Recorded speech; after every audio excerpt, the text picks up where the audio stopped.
The format for AIGA is very different than anything I've ever competed in. I would tell people that I was in Kazakhstan or that I was going to Kazakhstan, and people were just like, like, what are you doing in Kazakhstan? Like, in basically a week's time, we have to put together some sort of like team game plan to go and win this tournament, even though most of us never trained together and we all had very different styles. For me, at least, this was like the best way to kick off the tournament. Yeah.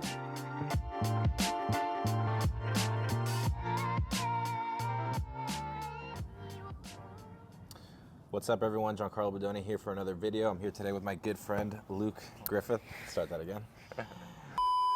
What's up, everyone? Giancarlo Bodoni here for another video. I'm here today with my friend and teammate, Luke Griffith. And today we're going to talk to you guys a little bit about the AIGA Champions League, which just took place last weekend in Almaty, Kazakhstan. So AIGA is the Almaty International Grappling Association. It's a relatively new, or I think they've been around for a while, but relatively new to us competition format. And so they have this Champions League that they've been putting on. We just participated in the quarterfinals. Luke and I came from Austin, and we went on Mo Jassim's team, Team Modolfo.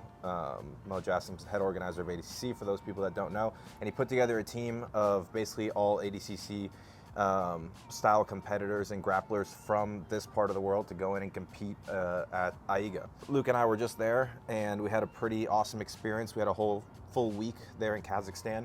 Our team was able to win the tournament, okay, and qualify for the finals, which will take place in December later this year. So yeah, tell us a little bit about what you thought about the country overall, and then we'll kind of get into the tournament. Yeah. I was pretty blown away at how beautiful the country was. You know, going there, I didn't really know what to expect, and I was really taken aback by just the beauty of the country and also the hospitality of the people. You know, Toligan and the guys who run AIGA were, really looked after us incredibly well. So yeah, they took us everywhere, ate the best food, saw the best places. So yeah, overall it was a really great experience. Yeah, shout out to Toligan and Doran and all the AIGA staff and the people that had us there. Obviously, their hospitality was awesome, but what Luke's said is true, and just like the locals there were super, super hospitable and nice. And I would tell people that I was in Kazakhstan or that I was going to Kazakhstan, and people were just like, like, what are you doing in Kazakhstan? Like, nobody that I know has ever been to Kazakhstan, and it never struck me to be a tourist attraction, and it doesn't seem to be a tourist hub, a place that people just go and visit, like you'd think of Paris or like other cities like that. But I could definitely see it being that, or at least it should be, because like Luke said, it was just a beautiful place to go. Like, we went to the mountains. It was the middle of summer. The weather was incredible. I could see people going there for like skiing in the winter and things like that. The food, the culture, the environment, everything was really, really nice. And so we were really well taken care of there by both AIGA and the locals of Almaty. Yeah, I think in addition to that, I wasn't expecting how cheap everything was going to be, right? I mean, the exchange rate was pretty crazy. Yeah, for sure. Even like going to the mall and buying like Nike sneakers was like, or even like designer clothes and stuff was a lot cheaper than it was over here. So that was fun. The AIGA event was something that is new to me. I think the organization's been around for a while, but I don't know about you, but I'd never heard of AIGA until Mo asked me to join. Yeah, so I was supposed to be on one of the previous teams a while back, so that was the first time I'd heard about it, maybe I think like February this year, and I ended up not being able to make it to the first round. So I was grateful when you got a hold of me to come on Mo's team for the second quarterfinals. Yeah. So this was the second quarterfinals. So there were 4 teams in the previous one earlier this year. Then there were 4 teams on this one, and we'll get into kind of how the tournament was set up. And so 2 of the teams from the last quarterfinals and 2 of the teams from this quarterfinals qualify for the December semifinals and finals. So the December show is really the big show. That's like the big finale. And so our team, which took first place in this quarterfinal round, is going to qualify along with the Universal Fighters team, which we'll get into in a second. And so the format for AIGA is very different than anything I've ever competed in. It reminds me a little bit of like Berkut or like the old ACB tournaments, because it's 3 5-minute rounds. the points reset every round, and the scoring criteria is a lot different than ADCC or IBJJF. It seems to be almost like a blend of the two. And so, how'd you feel adapting to the rule set of AIGA? Yeah, I definitely think it was an interesting rule set. Having to get used to points being inactive, excluding takedowns from the get-go. So just having to be aware of not conceding takedowns in that first half of the match was something to get used to. But I definitely think it made things a little bit exciting, and you had to think about things. But I definitely think there were kind of gray areas that nobody was sure about that we probably should clarify before the next event. Yeah, for sure. There was definitely some. It wasn't. I mean, no rule set's perfect. Yeah. I personally am not a huge fan of short matches, and basically that's what the like one match is basically 3 short matches and you have to win 2 out of 3. So that's kind of like where it's becomes a little bit dicey, is because you could win the first round 100-0, and then the second round and the third round the guy wins 1-0, 1-0, or 1-0 and a ref decision, and he technically wins. So you could go from total domination to a guy edging out of narrow victory in 2 rounds, and you lose the match essentially. And like Luke said, there's no points for the first 2 minutes of each round, but takedowns are valid no matter what. And everybody that we were going against, not everybody, but most of the people that were competing at AIGA were from a part of the world where they're very wrestling heavy. So 2 of the 3 teams were out of Dagestan. Team Nurmagomedov, Khabib's team, and Universal Fighters, which is kind of the more grappling heavy team out of Dagestan. And then you also had Team Aleon out of China, which had kind of a blend of mainly jiu-jitsu guys, but kind of a blend of everything. And so it struck me as a rule set which was kind of heavily favoring wrestlers, people that wrestled well. But once they got to the ground, I think we all felt pretty comfortable competing against them. Yeah, for sure. I definitely think if you are aware of the rule set and you play the right tactics, even as a grappler in that rule set, it is possible to get the match to the ground, right? Pulling guard before they get to shoot on you. But I think being aware of that rule set going into the match is super important. I think a lot of times people don't do the proper homework that they should, and then they end up losing matches on technicalities that could have won in the match. Yeah, for sure. And that kind of changes the way that you grapple, because you could be a classical jiu-jitsu guy, but depending on the rule set, you have to adapt your style. So maybe it doesn't make sense to try to wrestle in this rule set, or maybe it doesn't make sense to pull guard, or maybe you can't, or whatever the case is. It was not. There's definitely certain things about the rule set that I like. There's other things that I wasn't a huge fan of, but every rule set's gonna have its pros and cons. You can't really get away from that.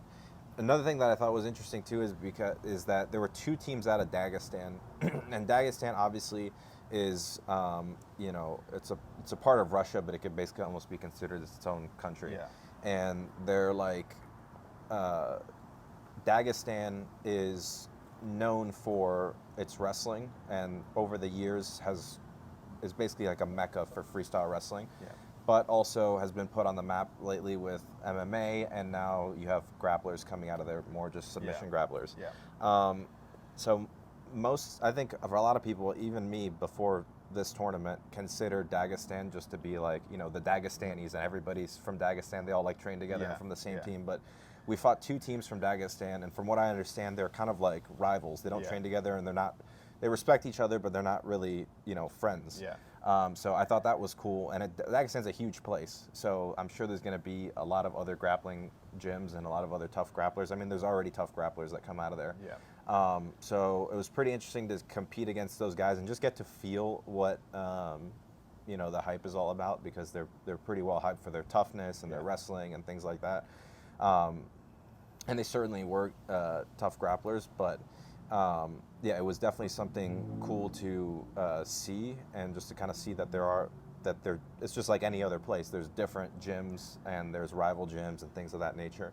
And so, how did it feel competing against some of those guys? Yeah, I definitely think that this AIGA gives us a good opportunity to compete against people with different styles. Like a lot of times people from those those countries and that side of the world don't get a chance to come here and compete. So I think it's great that we get the opportunity to go there and get to test ourselves against them. It was definitely definitely expect them to be tough, and they brought it to the table for sure. So it was great to get to compete against them, and looking forward to doing it again in December. Yeah, and also for me, like, going into tournaments in the U.S., like the majority of tournaments are in the U.S., you're always going to face against the same guys almost every time. Yeah. So, at some point, you want to be able to feel different styles and try new things. And I feel like that was, because everybody here kind of knows what to expect from you because they compete against you all the time. Yeah. So I thought it was cool to go in and compete against people that you'd never seen before. It always adds a little bit of like a question mark, like you don't know what you're going to get until you basically put hands on the person. Yeah. So I really enjoyed that, and I just overall like competing internationally, and I like kind of like seeing grappling be a worldwide thing, where obviously the best grapplers, the best submission grapplers without a doubt are in the United States. Even like you're from South Africa, but you live here. Yeah. And so like all the best Brazilians live here and things like that. And so I think that it's cool to be able to go and travel different places and see grappling become more of an international sport. You know what I mean? For sure. Yeah, I definitely think it's awesome that different countries are getting involved. Like you said, me being from South Africa, coming here, it was just like completely different style, and you have to kind of level up to that level. And so I think it's the same thing now with us going to Russia. Obviously, I think overall we're on a higher level, but it's like you said, it's a different style, it's a different format. So it's nice to go over there and kind of have that challenge of something new. Yeah, for sure. Yeah. And I think that you're going to see in the future, maybe 10 years from now or whatever the case is, you're going to see that part of the world do really well in submission grappling, because they have a rich, all like training methodologies and training systems, whether it be from weightlifting to wrestling, were developed in that part of the world. There's things that they do in weightlifting sports that are now being brought here that they've been doing in Russia for 30 or 40 years. And so I definitely can see them improving very quickly in submission grappling if they put a lot of heavy emphasis into it. And it could be a cool thing to see as sort of like USA Russia rivalry within the submission grappling, because they're a part of the world that has a rich culture of combat sports, wrestling, MMA, and now grappling. So I can definitely see them becoming a powerhouse in the future, and a lot of good grapplers coming out of Dagestan, which will kind of help elevate the sport worldwide. Yeah, I think as well as the Russian government puts a lot of money into kind of those combat sports. So if that can kind of take off there, I definitely think it'll help push the sport into like another level. Yeah, for sure. Yeah, and it's something that I want. Like, I want to be able to be part of like a generation where of grappling that other parts of the world are getting better at grappling, which just elevates the whole sport overall. It kind of like makes our era more legitimate, having better grapplers, you know what I mean? And so, obviously grappling is going to grow in all parts of the world inevitably, because it's such a popular sport, and it's getting even more popular. But it's going to be cool to be able to compete against those guys more so in the future, and not just Russians, like people from all parts of the world. Yeah.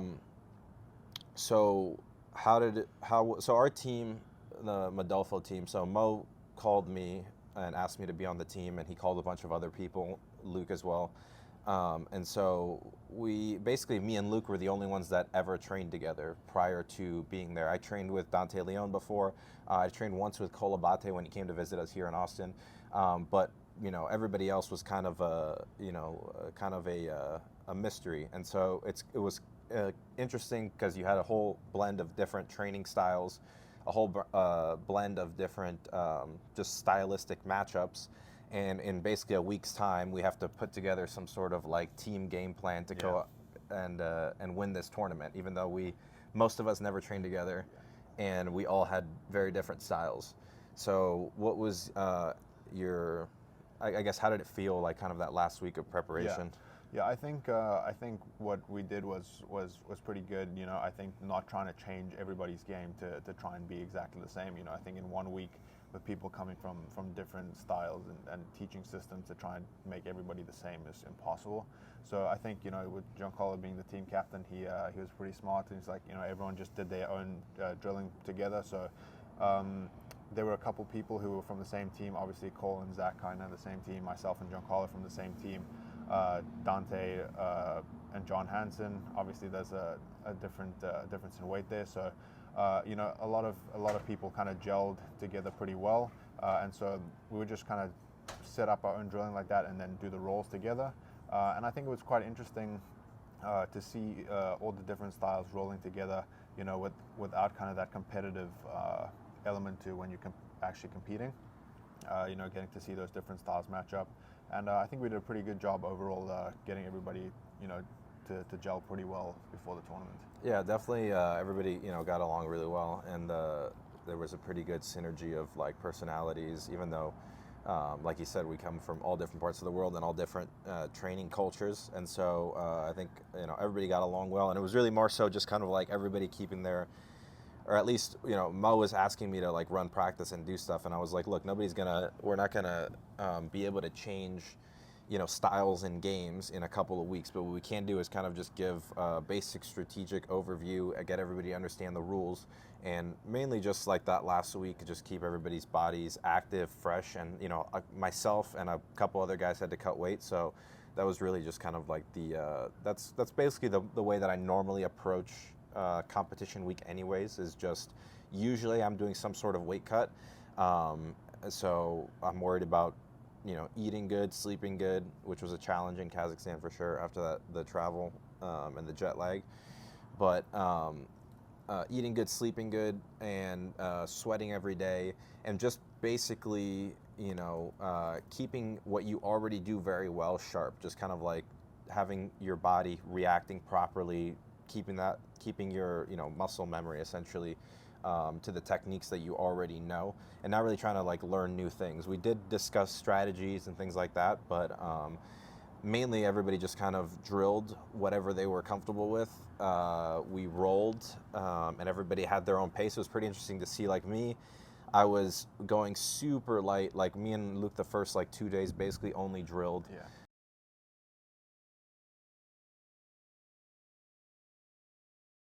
Only 2 or 3 of the weight classes had 2 people. Yeah. So you were at plus 91. You had you and John Hansen. Yeah. Dante and Cole. And then Fabricio and Gabriel. Yeah. So 3 of the weight classes had 2 people. So it turned out that everybody had, well, almost everybody, with the exception of John, I think, had 2 matches. Yeah. Because on day 2, Dante Leon went up. So day 1, Dante did 1, Cole did 1. Day 2, Cole stayed at 76. Isaac sat out, and Dante went up to 83 and had honestly an amazing performance. It was a clutch performance for us on day 2 against Universal Fighters. And so pretty much everybody, I think, had two matches, with the exception of John, who just had the 1 match. We had a late replacement, and this was probably, I don't know, for me at least, this was like the best way to kick off the tournament. Yeah. Was like literally 3 days out, we found out that Taliesin, who was our original 60 kg guy, had some logistical problems and wasn't going to be able to make it to Kazakhstan. And so, how do you find a replacement? We only had 1 person, and, you know, how do you find a replacement literally within 3 days to go to Kazakhstan, like as far as from everything? And so luckily, I believe he was a friend of Gabriel Souza, but because they came together. But there was this Brazilian kid, Breno, who was 60 kilograms, and he came with Gabriel Souza, and it just so happened I found out that he lived in I didn't even know he lived in Kazakhstan. I thought he came from Brazil as a training partner. But he lived in Kazakhstan. He's been living there for a few years, has not trained or competed in 4 years. Yeah. Literally just teaches kids class like a couple days a week in Kazakhstan.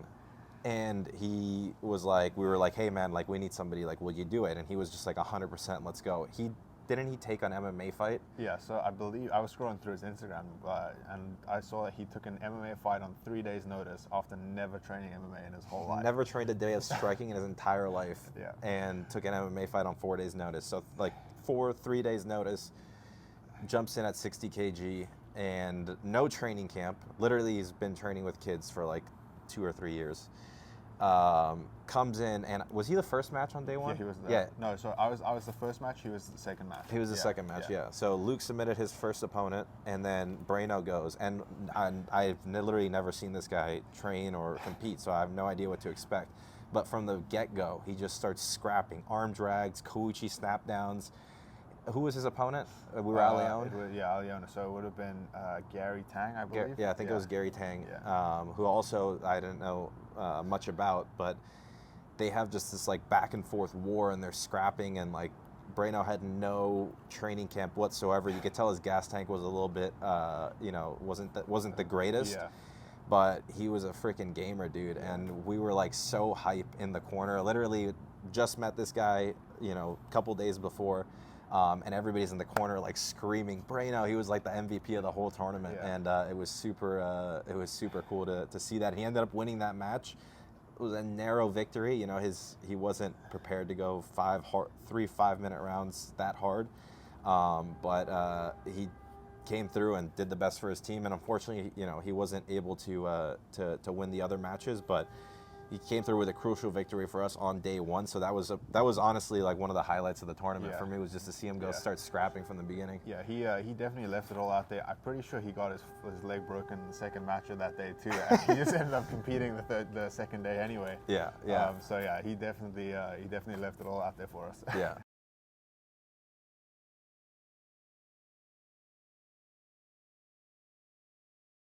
So there's 4 teams. Each team competes. You compete against every team, so you get three duels essentially, and you have to win 4 out of 7. There's 7 weight classes, so you have to win 4 out of 7, and then at the end, it's basically the team with the most overall victories and then the most submissions if there's a tie. So we were 2-1 because we lost. We went 6-1 with I think all submissions. Yeah. The first 2 days. So I'm pretty sure all of our victories were submission victories. What's that? Breno's, right? With the exception of Breno's. Yeah. And Isaac's first match was also, I think he didn't sub Joseph. Yeah, right? that's true. Yeah. So, almost all submissions. We had the most overall submissions out of all teams, and we also had the most wins. I think it was the first time in AIGA actually that anybody's ever gone 6-1, and our team went twice 6-1 on day one. Day 2, we ended up losing that duel, but we still ended up first place overall because of the wins and the submissions. And day 2, it was like down to the wire. Like by the 7th match, it was 3-3, and it was a super, super tight final match with Fabricio Andre. And so he ended up losing a decision. Could have gone either way, but it was a super tight nail biter match, and Universal won that match, but they ended up second place overall in the tournament. Yeah. So does that mean that Universal still gets to go to the semifinals in December? Yeah, so Universal is going to be in the December show, in the finale. So it'll be us and Universal, and then the 2 teams from the previous quarterfinals, which was AIGA Republic and Battle Force, I think. Yeah. I definitely think that it's going to be easier going into the final one, especially just using our own footage of this past event, to go in and start studying people. Yeah. But in terms of the other 2 teams, AIGA Republic and Battle Force, definitely a lot more unknown to us. Yeah.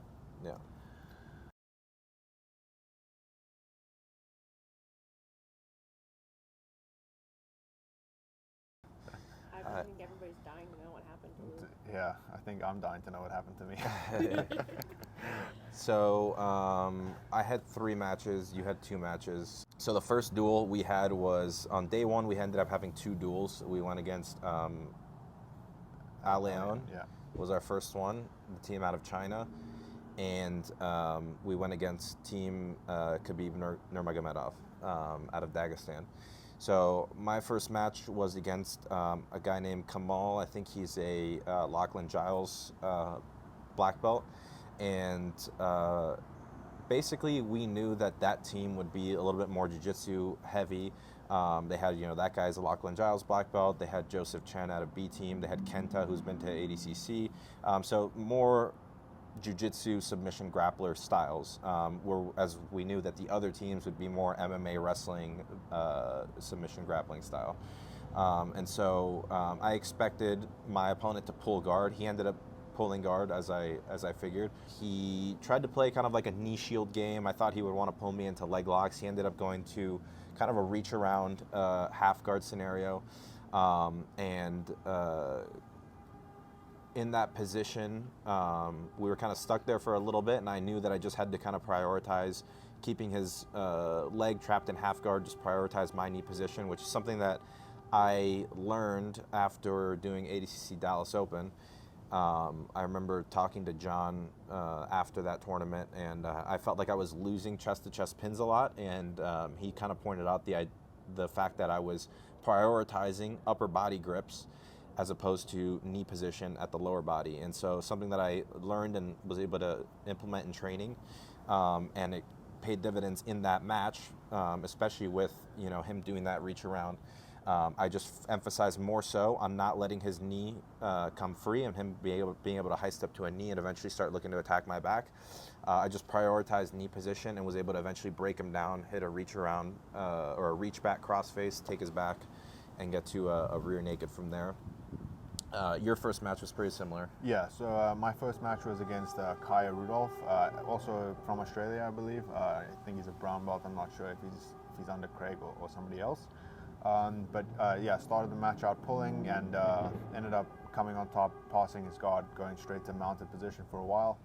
He had pretty flexible hips, so he managed to get legs in front of me from mounted position and reverse the position for a little bit. We ended up scrambling up to the feet. I hit a couple Granbies to get back on top, and then once again passed through the mount, and he turned his back and ended up with the rear naked strangle. Yeah. So that was a great match. I mean, you basically dominated the whole time. There was a little bit of a scramble, but you were like super composed and got right back to it.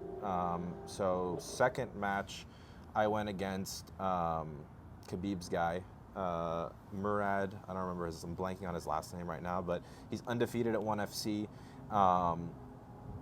Super tough guy. I think he's going to fight for the title at 1FC pretty soon. And I watched some of his MMA fights, and he has very good upper body throws. And I knew that it wouldn't really make a whole lot of sense to waste time wrestling, even though I wanted to. But because the matches are so short, the rounds are so short, and it basically resets every single time, it wasn't really in our favor to waste 3-4 minutes wrestling and then only have a minute on the ground to submit the guy. And so even though I knew that he was a tough wrestler, I would have liked to be able to wrestle him. And like I said, he has really good upper body throws. He took his first opponent down with a nice upper body throw. And he has a lot of good upper body throw highlights in MMA. So I sat to guard immediately. He was, very cagey. I got him with a good sumigashi in the beginning, ended into a crucifix. Off the crucifix, tried to convert it to a triangle. He was able to get out, and basically the whole time was just kind of attacking him from guard. I threw up an armbar at one point, and it wasn't a very tight armbar, but it was one of those fast armbars where I could feel his elbow kind of hit a strange angle. Some people were calling it a mirror lock. And so it's just kind of it was kind of a strange angle. I didn't feel like it was on, but I did feel a pop in his either shoulder or elbow. Nothing crazy. It wasn't like a break, but it was a minor pop. And long story short, the round ends. Again, he was just playing very, very tight and conservative. I had some good attacks, but the round ended and I didn't get the sub. So we go to the corner. And about 15 seconds before the rest time ends, I went to the center of the mat, ready to go, and I noticed that they stopped the rest time. So I asked them why they stopped the rest time, and his corner basically just, threw in the towel. And so they basically said that he was injured. They wanted him to compete. I think he was the only 91 guy, so they didn't want him to get further injured for tomorrow and for the rest of his fights. or his MMA fights, and so they threw in the towel, and he didn't continue the second round. And then you didn't have a second match that day. John ended up subbing in, and John's guy, interestingly, also gave up between rounds. Yeah. Was he injured or? Not that I know of. I believe John Hansen just manhandled him. And, John was like a wet towel on top of this guy. Freaking just didn't let him breathe. Yeah. I felt so bad. Yeah. But the guy just couldn't handle it after that, and then he quit. And then duel 3, day 2, we only had one duel as a team, so we did 2 on the first day, and we went against Universal Fighters, which I believe they're like the biggest grappling team out of Russia or Dagestan, at least. And my opponent competed on the first day against my opponent from Khabib's team, Murad, and again, very similar kind of cagey, solid, physically strong, wrestling top pressure type of style. Again, I was able to at least take him over with a sumigashi. I didn't take top position with it, and just started attacking him from bottom position. He was a little bit aggressive with his grip breaks and palm strikes and headbutts, so it gave me a little bit of a nosebleed in the first round. First round ended, and then the second round I came back and ended up submitting him with a leg lock, and I think that put our team 3-2. I believe so. 3-2. Exactly. It was 3-2, right? And then Dante put it 3-3. Yeah. So Giancarlo had a good performance. My match on that day was probably one of the worst performances I've ever had in my entire life. To be completely honest, I have no idea what happened. It was a tough match. Ruslan Abdullayev was the guy that I went against. Tough guy. He ended up having a better match than me and ended up winning on points. So definitely a hard pill to swallow. One that I don't want to have to do again. So we'll be working hard to face him again in December. Yeah, I think I've never seen Luke fatigue in a match before, and I definitely have on a very few occasions have ever passed Luke's guard, and I consider myself to be a very good guard passer. So I could definitely see that you weren't healthy in that match. Yeah. And so it would be cool to see you guys compete again in December, because I think he's been wanting to have matches against our guys, Gordon and other guys, for a while. I didn't know anything about him until that tournament, but when I was looking back on social media and on YouTube and stuff, I see that he's been calling Gordon out for matches for a while and stuff like that. So he must be one of their better guys. But yeah, I want to definitely see you compete against him in December. For sure. Yeah.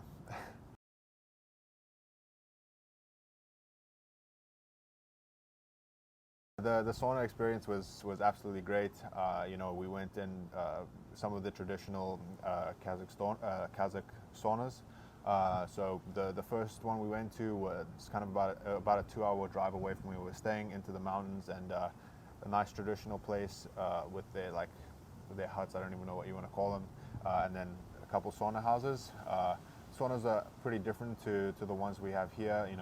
They're a little bit ventilated, and they're using different methods of heating, but yeah, definitely some of the hotter saunas that I've been to. It was kind of a strange sensation, because it was in terms of burn, it was kind of one of the hotter saunas that I've been to. The skin burned a lot, but I was still able to breathe pretty well. Whereas the saunas here doesn't burn as much on the outside, but it's hard to stay in them for too long. Painful on the inside. But yeah, and then one of the cool things they did was kind of a leaf massage, where they just beat the shit out of you with a couple leaves until you can't take it anymore, and you run out and jump in the ice bath, which was a pretty cool experience. You eat between rounds too, right? Yeah, that was crazy. Yeah, so they had these the yurts, or those huts, which is like the traditional nomadic Sacs huts, I guess, the nomadic people from there, and they had this whole spread of food for us between sauna rounds. So between the first rounds of sauna and ice bath, and then the leaf massage, you go and eat, and then you eat afterwards, and the food was pretty good. It was really good, yeah. So I believe they slaughtered the lamb like while we were in the sauna. And Oh then shit, ended up really? cooking it, yeah. Holy hell. So that's what the guy was telling me. So that's pretty cool. You're really getting the food like fresh from farm to table. You know? Yeah. So yeah, that was pretty interesting. And then I think I could be mistaken. I can't remember if you remember what the guy said. Those the huts that were descended from the nomadic people, you can put up or take down in, was it 3 hours? Yeah, 2 to 3 hours. 2 to 3 hours, Yeah. and move around. So that was quite interesting. Yeah, and they're made with the walls are made of horsehair to keep like snakes out and stuff. Yeah. And so I don't know how they would transport the saunas, Yeah. but apparently the yurts are like they're meant to be taken down in like 2 to 3 hours, so they can like move to a different place and then put them back up in like 2 to 3 hours and live there. So yeah, it was definitely a culture shock for sure. It was really cool to see that like tradition there, and the sauna was fun. Next time I want to do like the sauna every day. Every day, yeah, absolutely. I think that combination of the sauna and then the natural spring cold plunge was really great. Yeah. The mountain water was really fresh, and I think it's kind of like a different experience, you know. So, Yeah, it's gonna be way colder in December. yeah, for sure.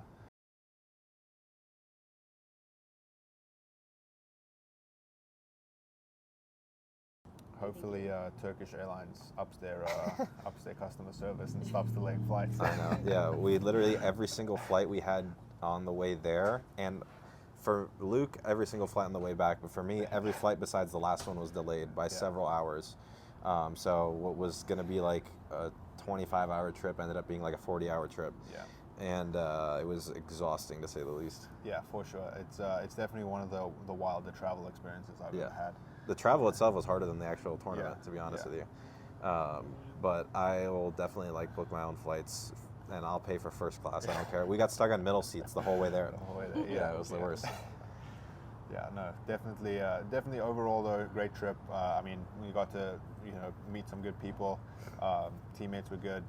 We traveled with Mo and Dante most of the way, so even though we got delayed, it was a good time that we got to spend with the teammates. Obviously, Giancarlo and I do train together, but it was nice for us to kind of experience something else together outside of Austin.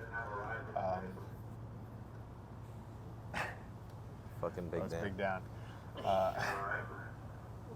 Oh, he's picking up my sister.